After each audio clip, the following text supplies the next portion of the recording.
nossa classe de preparo para o batismo. Muito bem, hoje, domingo de Páscoa, nós vamos falar não só sobre a ressurreição, mas toda a semana que antecedeu a ressurreição, os 8 dias que promoveram a grande libertação das nossas vidas. 8 dias porque começa num domingo e termina num domingo, totalizando então 8 dias de acontecimentos. São muitos textos, nós vamos lendo, ou eu vou citando eles de forma mais abrangente, mas nós vamos ler vários textos dessas passagens que resumem essa última semana de Jesus nos seus eventos. Mas para nós entendermos, antes de ler qualquer texto, por que é que Jesus fez o que Ele fez nessa última semana e do que é que Ele nos libertou, a gente precisa voltar bastante no tempo. Na verdade, a gente precisa ir lá para o princípio. Em Gênesis 1, a palavra de Deus diz: no princípio criou Deus os céus e a terra. Aqui nós vemos que no princípio Deus criou o tempo, os céus, o espaço e a terra, a matéria. E Ele, de forma maravilhosa, como uma sombra dele mesmo, criou esse universo de forma tremenda, numa escala tremenda, e também de forma dinâmica para que ele continuasse se expandindo. E diante de todo esse cosmos, ele encontrou uma terra sem forma e vazia, e o Espírito de Deus pairava sobre essa terra. E ele começou a dar forma, separar terra de águas e o céu, o espaço, colocou os luminares e plantou um jardim nessa terra. E lá, como coroa da criação de todos os seres viventes que ele havia já colocado nessa terra, na nossa terra, ele cria então o homem e a mulher, homem e mulher os criou à sua imagem e semelhança, diz a palavra de Deus. E ele passa a desenvolver um relacionamento diário com esse homem e essa mulher, Adão e Eva, que representam toda a humanidade. E a Bíblia não registra quanto tempo se passou até que, em um certo momento, a serpente, o diabo, o inimigo das nossas almas, levando Eva a uma tentação, ela cai no pecado da desobediência. Antes do ato da desobediência, no seu coração, ela desejou ser igual a Deus, no que tange o conhecimento do bem e do mal, que era o engano que a serpente estava propondo para ela. E aí, na sequência, Adão peca também. E eles caem na condenação do jugo do pecado. A partir dali, eles morrem espiritualmente. E no seu tempo de vida, começam a se desgastar para então chegar ao encontro da morte, porque a morte é o salário do pecado, é a consequência do pecado. A morte é a justa paga pelo pecado das nossas vidas. E isso nós herdamos do nosso pai Adão. Isso vem para todos os seres humanos. A Bíblia afirma categoricamente, porque todos pecaram, estão destituídos da glória de Deus. E o próprio salmista, o rei Davi, ele declara: em pecado eu fui concebido, mostrando que desde Adão, nenhum homem, nenhuma mulher viveu sem pecado. Só que Deus, na intenção genuína e imediata de resgatar essa humanidade, declara ao próprio Adão e Eva, dizendo que da mulher sairia o varão que esmagaria a cabeça da serpente. Deus já tinha um plano de resgate. Deus já tinha um plano de redenção que incluía, que implicava no seu Filho Jesus encarnar e pagar o preço pelo nosso pecado. Na sequência, ele estabelece no pai da fé, Abraão, uma aliança.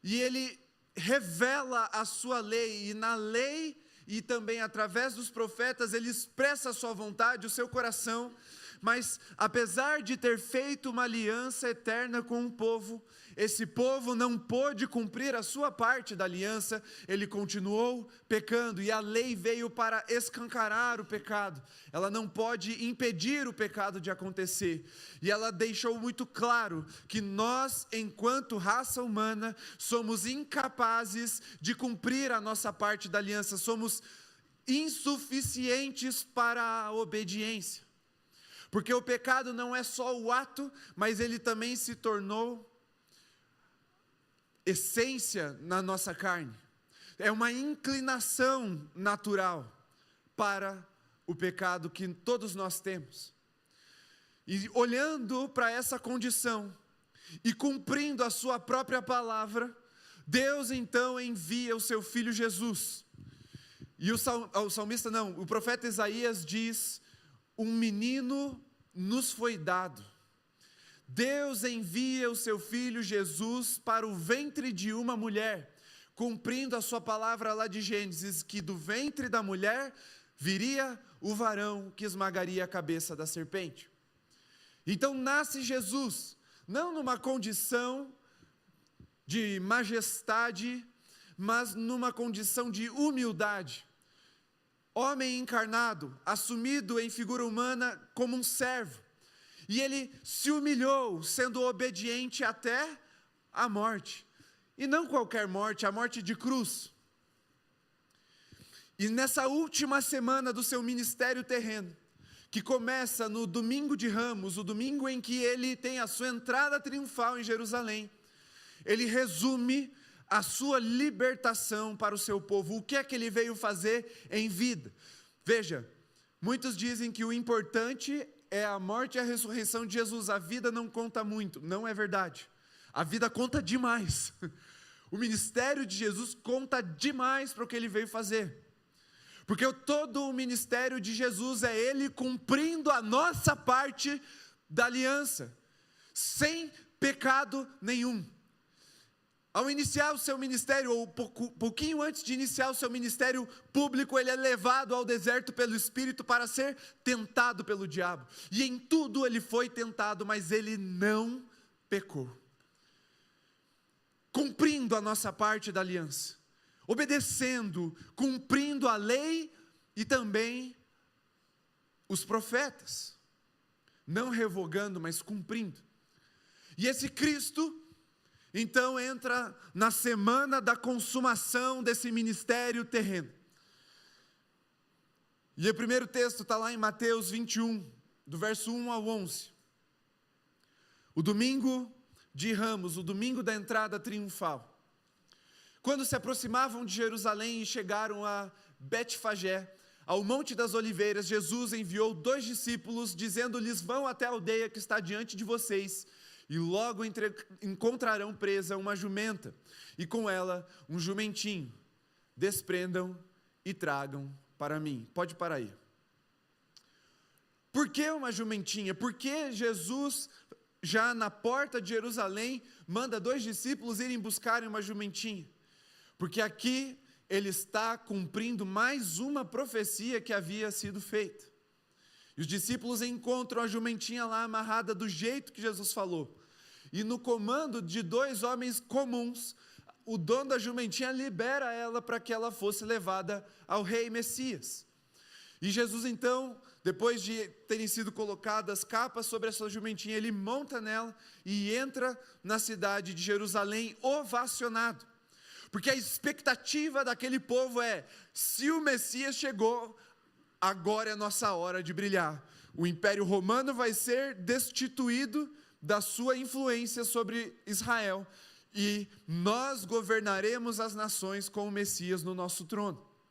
E eles recebem aclamando esse Messias, dizendo Hosana, cantando Hosana nas alturas, que significa eis aí o nosso Salvador, ou salvação. Mas na cabeça deles, Jesus vinha para cumprir as suas expectativas. E muitas vezes, a nossa relação com Deus é da mesma forma, pautada não na sua profecia e nas suas promessas, porque o próprio Cristo disse, o meu reino não é deste mundo. Mas como aquele povo, nós criamos expectativas sobre Jesus e tentamos pautar o nosso relacionamento com Ele a partir dessas expectativas. E quando Ele revela a sua vontade, e o domingo de Ramos é o Rei que se revela, nós nos frustramos. Nos aproximamos de Jesus com cânticos de hosana, com expectativas triunfantes. Mas quando Ele anuncia a sua vontade, nos frustramos com Ele. Porque Ele é um Rei que não é um ídolo. Ele é um Deus que não aceita ser adorado como um ídolo. Ele não barganha, Ele não se submete, a não ser a vontade do Pai. E o povo reconhece, porque a profecia estava se cumprindo escancaradamente diante de seus olhos. Mas eles não compreendem plenamente. E a verdade é que nem todo reconhecimento é uma rendição verdadeira. Por isso, meus irmãos, nessa Páscoa, Cristo está nos chamando, não apenas a reconhecer que Ele morreu, ressuscitou e nos libertou, mas Ele está nos chamando à rendição total ao seu senhorio. Cristo é o nosso Salvador, glória a Deus por isso. Mas Ele é e precisa ser, não só nos nossos lábios e na nossa confissão, mas também no nosso coração e na nossa obediência, o nosso Senhor. Ele não é apenas alguém que vem para fazer a sua vontade ou cumprir a sua expectativa. E muitas vezes Ele nem isso vai fazer. Ele é sim Senhor soberano sobre toda a realidade. Ele é o Verbo de Deus, que criou todas as coisas, e sem Ele nada do que foi feito se fez. Não há, como diz o reformador, 1 centímetro quadrado desse universo tremendamente gigante, em que Cristo não possa dizer, é meu.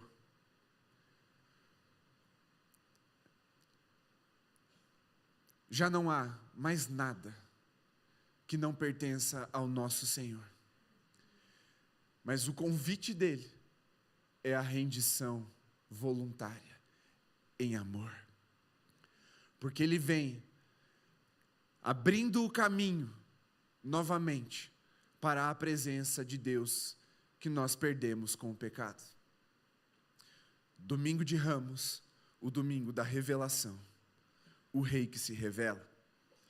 Segunda-feira, o Rei que purifica. Em Mateus 21, do verso 12 ao 17, nós vemos um dos relatos mais polêmicos e talvez até contraditórios da história de Jesus. Ele chega na cidade de Jerusalém, passa pelos portais, ele entra ovacionado e na segunda vai em direção ao templo, ao segundo templo da história de Israel. E quando ele chega nesse lugar, cuja a determinação é que fosse uma casa de oração, um lugar onde o povo de Deus se encontraria com a glória do seu Criador, ele encontra ali um covil de ladrões, de mercenários, homens maus que se aproveitavam das pessoas que não tinham condições, cobravam preços exorbitantes pelos animais que seriam oferecidos no templo. E quando Jesus dá de cara com tudo isso, eu preciso rapidamente só te explicar o que significa isso. Hoje eu e você podemos vir na igreja e ninguém tem a expectativa de que você traga nenhum animal para ser sacrificado aqui. Glória a Deus por isso. Mas antigamente o culto era assim, a oferta eram animais, eram grãos, eram sementes, era o fruto da colheita. Hoje você faz o Pix, você passa o cartão e você não precisa nem carregar a sua carteira, e você pode ofertar ao Senhor. Mas naquela época, a instituição da lei mosaica ainda era acerca de sacrifícios que eram feitos no pátio desse templo. E as pessoas vinham de toda Israel e às vezes de outros lugares do Império Romano. E na celebração da Páscoa eles vinham e não conseguiam muitas vezes trazer os animais para serem oferecidos, porque tinham especificações. E aí eles montavam as barraquinhas, devia ser tudo salim, as barraquinhas ali na entrada do templo, e para que as pessoas pudessem oferecer os seus sacrifícios, as suas ofertas, eles cobravam valores altíssimos, abusando da fé daquelas pessoas, lucrando em cima da fé daquelas pessoas. Por isso, quando Jesus chega, ele se revolta, ele se indigna, ele se ira sem pecar. Mas não é qualquer ira assim. A Bíblia diz que Jesus toma conta de um azorrague,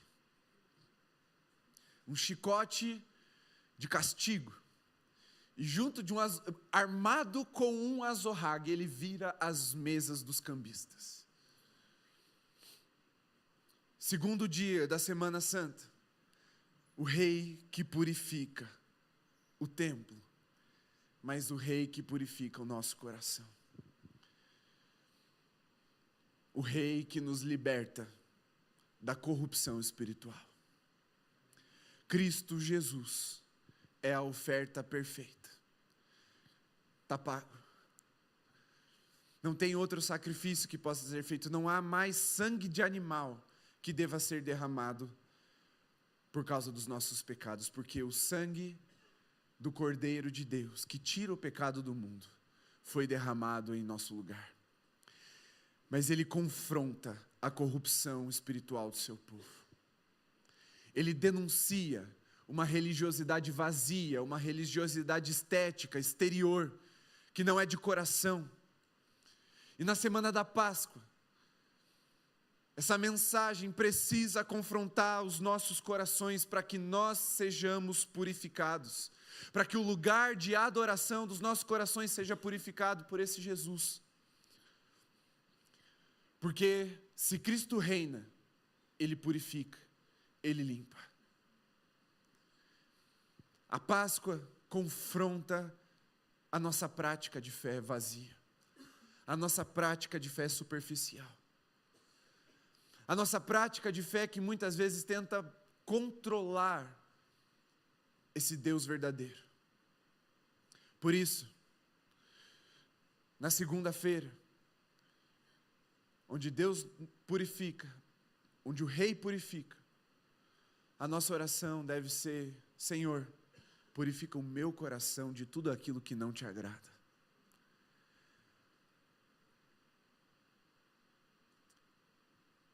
Na semana que precede a Páscoa, a gente precisa sondar o nosso coração. Porque pode ser que Jesus venha em nossa direção virar as mesas do nosso coração. Pode ser que Ele venha armado de um azorrague. Porque se Ele é rei, Ele purifica. A Páscoa é um convite ao arrependimento. Ao arrependimento. A terça-feira, terceiro dia, é o rei que confronta com ensinos e juízos. Mateus, aí são 3 capítulos, 23, 24 e 25.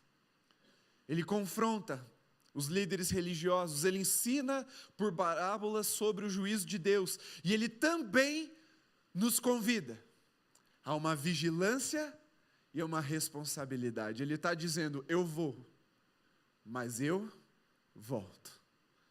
A Páscoa é um convite à memória de que Cristo voltará, e voltará para julgar os vivos e os mortos, e Ele espera encontrar a sua igreja vigilante, pronta, preparada, na expectativa e com um clamor de Maranata nos lábios e no seu coração.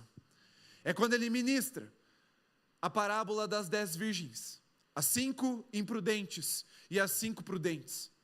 Irmãos, essa é uma das piores parábolas para nós, porque ela traz um número, uma proporcionalidade alarmante. o povo de Deus, que se chama pelo seu nome, metade é considerado imprudente nos tempos do fim. Metade de nós será encontrado apático, sem vigilância, sem expectativa. A Páscoa nos liberta da apatia espiritual. É Cristo nos confrontando, nos chacoalhando, a trazer a memória de que Ele foi, mas Ele vai voltar. E que da igreja, Ele espera encontrar a chama acesa nas suas lamparinas. Terça-feira, o rei que confronta. E aí a nossa oração pascal deve ser: Senhor, confronta em mim, exorta em mim, para que eu não ande por aí apático, desperdiçando a minha vida, como quem não tem Senhor, como quem não sabe que esse Senhor vai voltar. Nós somos libertos da mornidão espiritual, nós somos libertos de uma vida vazia e sem sentido, porque aquele que clama Maranata, unindo-se ao Espírito como igreja, é aquele que encontra um sentido na eternidade e vive uma vida de propósitos. Quarta-feira, o rei é rejeitado. É a quarta-feira da conspiração. É o dia que Judas sai para conspirar contra Jesus. Ele vai aos líderes religiosos, os fariseus e os saduceus, e ele diz: eu entrego Jesus, o local, a hora onde ele vai estar distante do povo, porque apesar de já quererem matar esse Jesus, os líderes tinham medo da reação popular. Então eles queriam pegar Jesus escondido, distante, sem causar muito alarde, para apresentar esse Cristo já preso, já humilhado. Então Judas conspira com esses homens, aquele que foi chamado de discípulo, que foi chamado de amigo, que viveu anos ao lado de Jesus, que era o tesoureiro do ministério de Jesus, que experimentou milagres, autoridade, que pregou o evangelho, libertou endemoniados, aquele que viu a glória do Deus encarnado. Ele traiu o seu Senhor e conspirou contra o rei.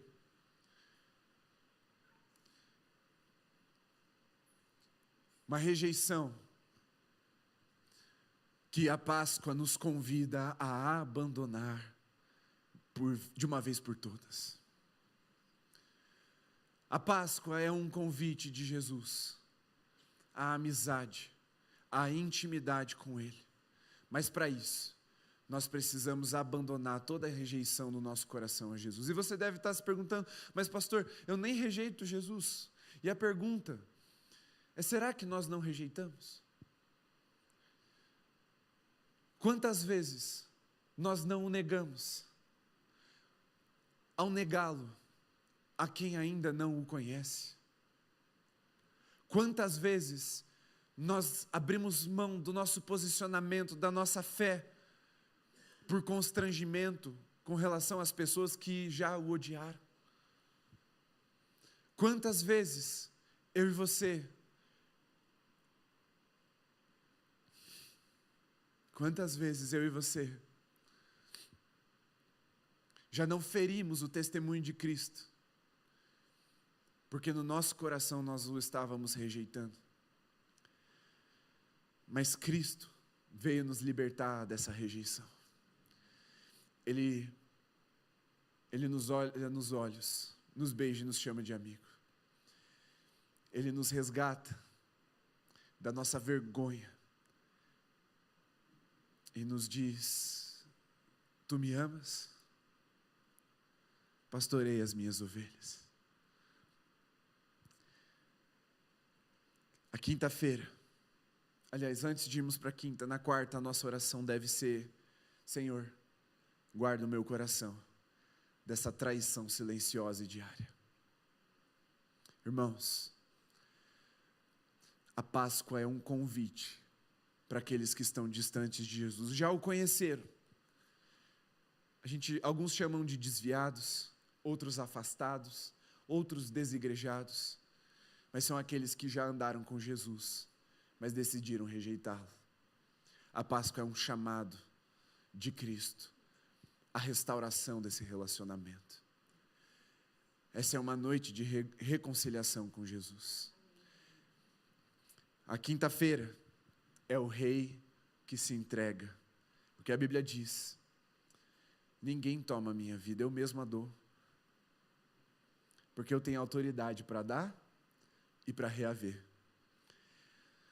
Isso é a partir do capítulo 26 de Mateus, mas também dos capítulos 13 ao 17 de João. É onde Cristo institui a ceia. É onde Ele lava os pés dos discípulos. Onde Ele se submete à vontade do Pai. É o Rei que se entrega por nós. Quando Ele se entrega por nós, Ele está indo em direção à consumação da vontade do Pai para nós. Ele está indo pagar por um preço que eu e você não poderíamos pagar. Muitas vezes, nós ficamos presos num ciclo interminável que criamos no nosso coração de merecermos o perdão de Deus. E aí a gente começa a caminhada com Jesus e chega um ponto que a gente cai em pecado. Vem a vergonha, vem o constrangimento, vem a acusação de Satanás, dizendo: está vendo? Você não consegue andar com esse Jesus, desiste logo. Isso não é para você. Esse negócio de ser crente, muito difícil. Irmão, não é difícil, é impossível. É só no poder do Espírito Santo que nós andamos na vontade do Pai. Mas aí você tropeça, você volta lá no começo e vai começar tudo de novo com Jesus. E fala: vamos lá, tudo de novo. Eu estou distante, agora eu vou ficar um dia sem o pecado, e aí eu vou conseguir ler um pouco mais a Bíblia, aí você tropeça de novo. E aí vem o constrangimento, vem a vergonha, vem a acusação de Satanás. E aí você vai de novo lá para o começo. E aí chega um momento que você entedia, você cansa, você fala: eu nunca vou conseguir. Esse negócio de ser crente é para os outros, é para o pastor Calixto ser crente. Eu não consigo, 48 anos de fidelidade ao Senhor, não consigo.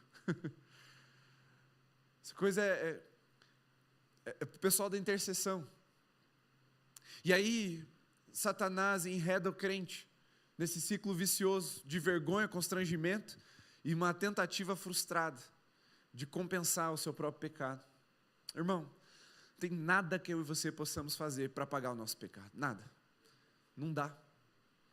Mas a quinta-feira da entrega é Jesus dizendo: tá bom, eu faço por vocês. É a libertação da nossa vergonha. É a libertação de toda acusação de Satanás das nossas vidas.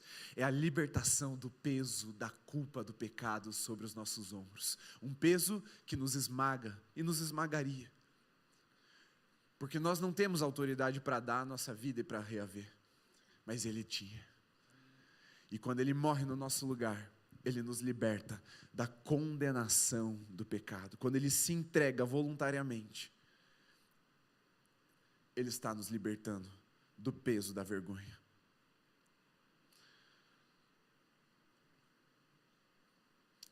Mas tem uma coisa importante nessa quinta-feira. Jesus se entregou por nós. Há uma expectativa de correspondência a essa entrega, que é nos entregarmos também a Ele. A quinta-feira da Semana Santa é um convite de Jesus a nos rendermos totalmente. E aí vem a sexta-feira, o rei que morre, vem à cruz. Ele é julgado e condenado. Pôncio Pilatos, ele autoriza a execução lavando suas mãos. O povo escolhe Barrabás no lugar de Jesus. E aí você precisa se perguntar: Por que é que Barrabás foi escolhido no lugar de Jesus para ser solto? Por que é que o Messias não foi solto? O que Barrabás havia feito de bom? Nada. Ele era um ladrão condenado, preso. Naquela época, as prisões não tinham um sistema como é hoje. Você tem lá uma quantidade de penas, daí você fica um tanto, daí progressão de pena, sai e tal. Era diferente. Ou prendia com a intenção de julgar e matar, ou prendia e castigava e soltava, porque ficar com um cara preso é custo. Naquela época havia escassez. Não era assim que funcionava o sistema prisional como é hoje. Então ele era castigado no chicote, na vara, ou ele era morto, executado. E esse homem estava lá, aguardando para ser justamente condenado, punido, executado talvez. Um ladrão, um homem mau. Mas ele é colocado diante da multidão, ao lado do santo homem de Deus, aquele que, irmãos, ele havia curado o povo. Ele havia alimentado aquele povo.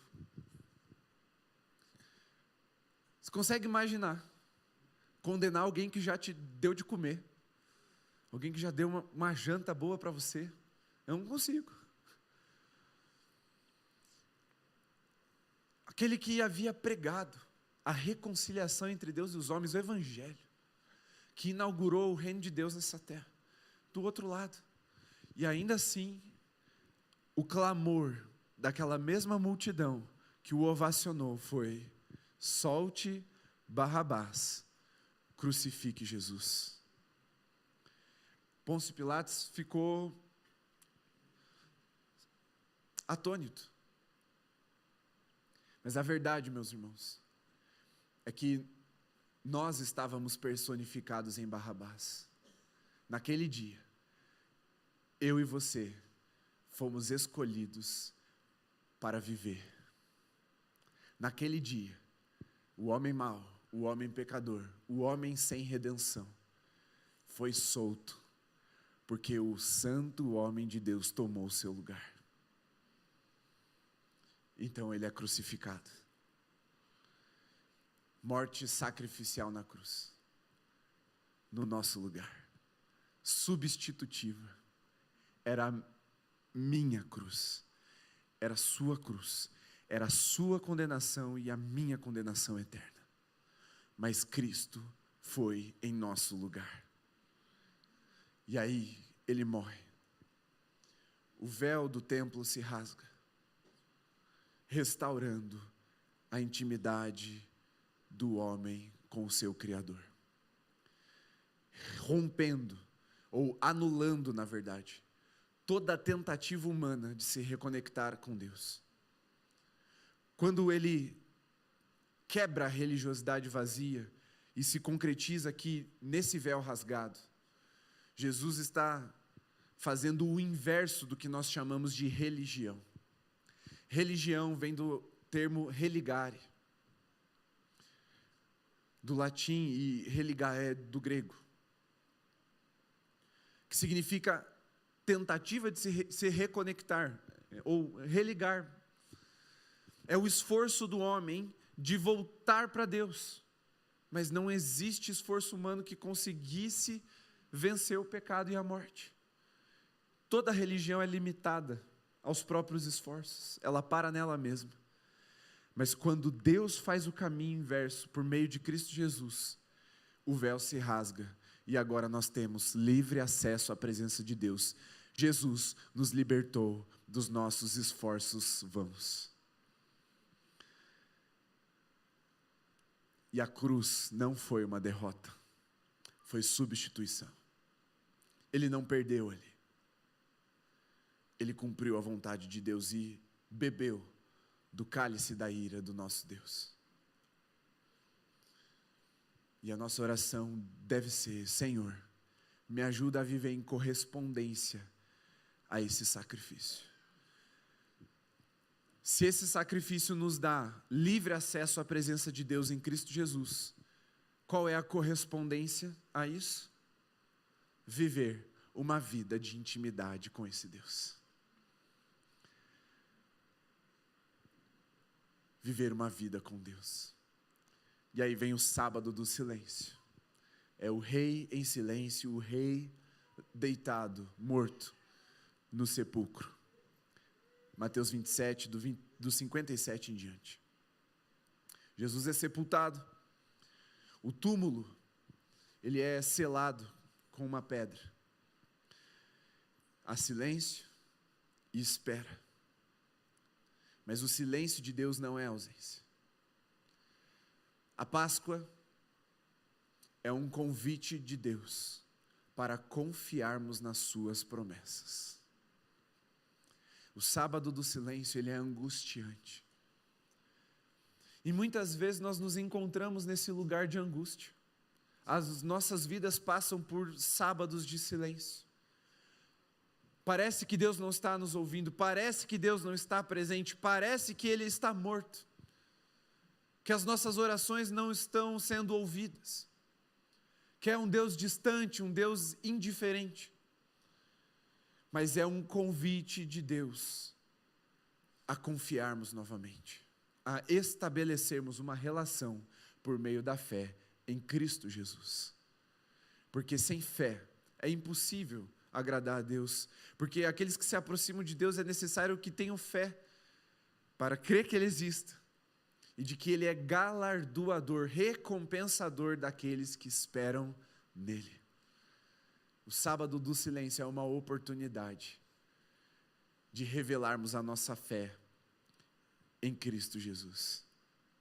E a nossa oração do sábado é: Senhor, ensina-me a confiar mesmo no silêncio.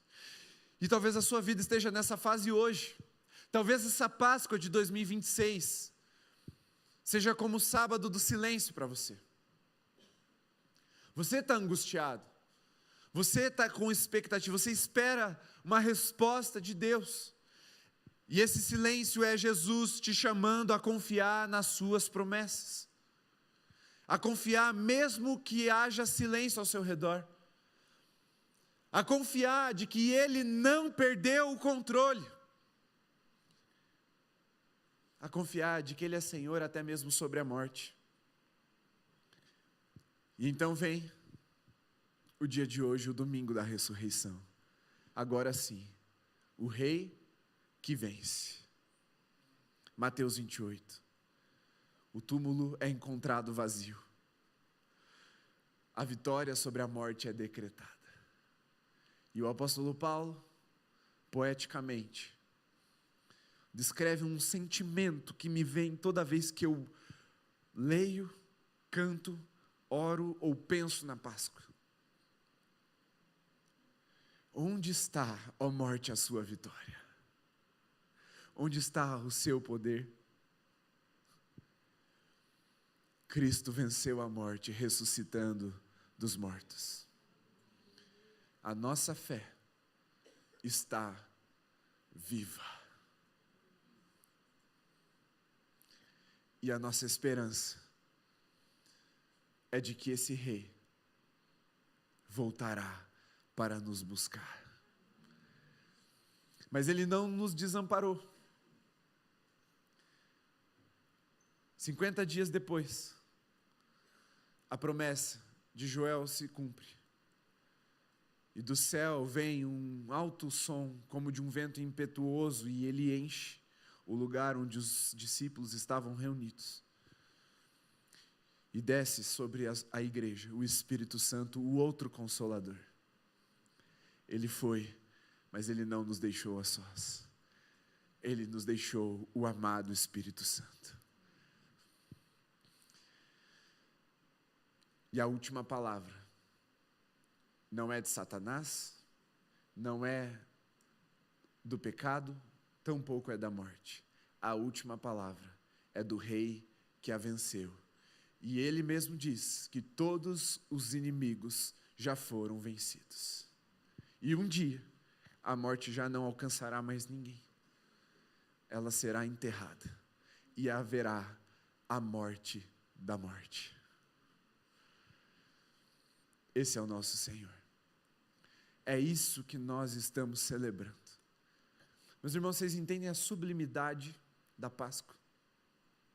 E eu fiquei pensando, por que a gente comemora com muito mais entusiasmo, preparo, antecipação o Natal do que a Páscoa? E eu não estou falando para não fazer do Natal, faça. Se você quiser amanhã começar o preparativo para o Natal, eu não te julgo. Põe lá a árvore de Natal, coloca os enfeites, começa a cantar músicas do nascimento de Jesus, maravilha. Não tem problema. Mas por que a gente também não cria um pouco mais de expectativa em relação à Páscoa? E aí fiquei pensando, e talvez seja por causa da lógica de mercado que a gente adotou para o Natal, por causa dos presentes, as promoções que vêm um mês antes, da Black Friday e tal. Talvez seja isso. E aí a gente pensa assim, na Páscoa a gente não ganha presente, é só ovo de Páscoa, que é chocolate superfaturado, em formato de ovo. Não é tão empolgante quanto um presente de Natal, você ganhar um chocolate em formato de ovo. Talvez para as crianças seja. Perguntei para a Luísa, falei, filha, você tem direito a um ovo de Páscoa. O que você quer? Kinder Ovo, uma coisa com brinquedo? Ela falou, não, eu quero o maior que vocês acharem. Falei, esperta, focou no chocolate. Ela chegou na fase que ela sabe que os brinquedinhos ela gosta, na hora que ela abre, 2 minutos depois ela larga. Então ela pensou, eu quero o maior. Fui atrás de um ovo de chocolate de mais de meio quilo da Lacta. Falei, foi o maior que eu achei. Está lá, está ostentando aquele ovo de chocolate. Mas não tem tanta expectativa.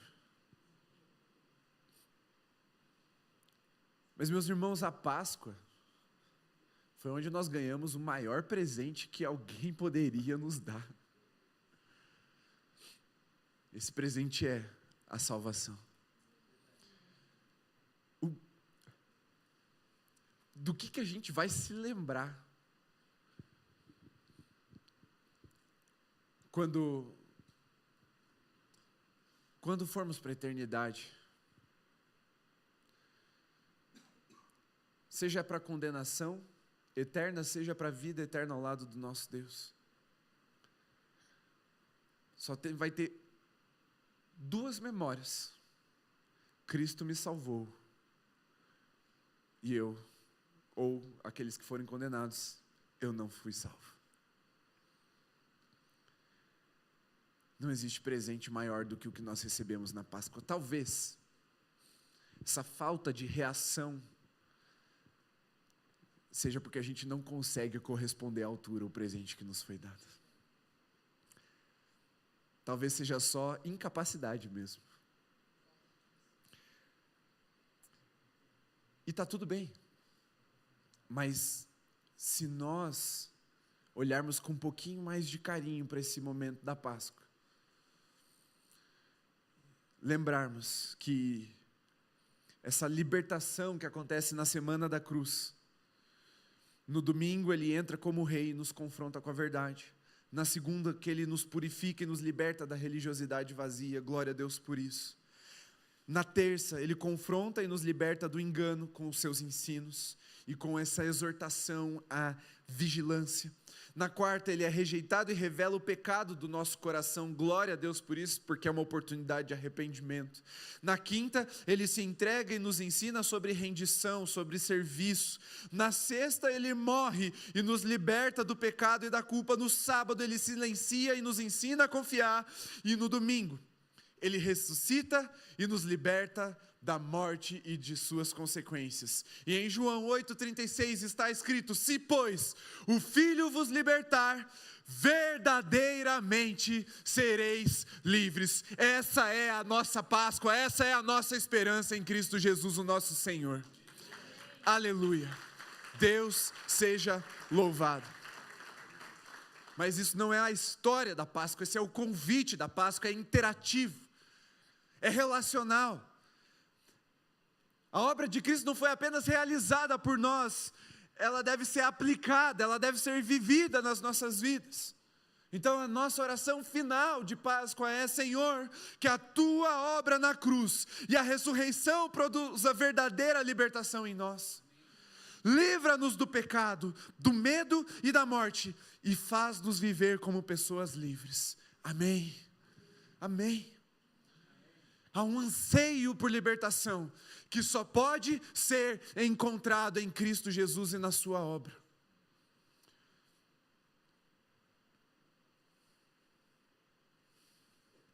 No fim do dia, os 8 passos de libertação, quem fez foi Jesus.